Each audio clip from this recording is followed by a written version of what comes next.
एड़ी अच्छी मंटा मातेड़ी पावली पावली रे लामुडे सावरने मुकी त पगार मजा पावली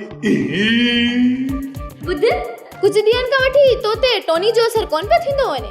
नको असां मस्त अलस्त माण्हू न कंहिंखे ॾियूं न ॾुखायूं मूंखे त कॾहिं कॾहिं पाण ते बि शक पवंदो आहे अला तव्हां मर्दनि खे ॿियो कहिड़ो कमु आहे रुगो शक ई त कंदा आहियो।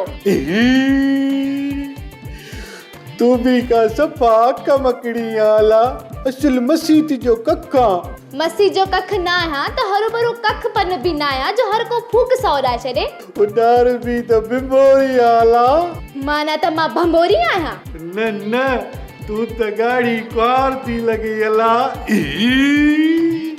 ठीकु आहे अचे अधी गुली त सभु ॿुधायसि त तो बि हाणे पर कढिया आहिनि। भेणे खे ॿुधाए छा कंदीअ जेको ॿुधाइणो अथई न मूंखे ई ॿुधाए छॾ भला माई भाॻीअ जो ई कलाम ॿुधाए छॾ मूंखे।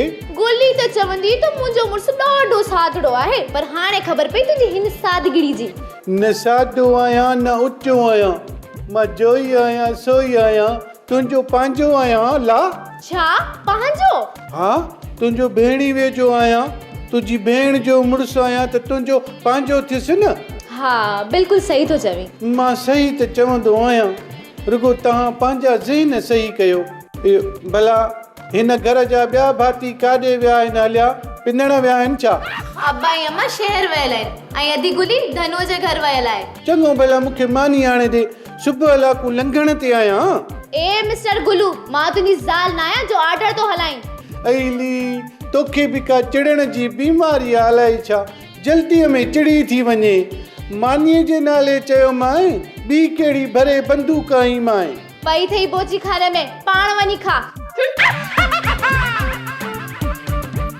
हिते वॾी चेड़ाक थी पई आहे अजायो कराचीअ में वञी रही घर में इज़त ई कोन्हे। हा मां बि त घर जाठो आहियां कहिड़ो वरी मुड़ुसु माण्हू आहियां जॾहिं आई त गुली पोइ ॾिसंदासीं कहिड़ो वञा बोरची खाने।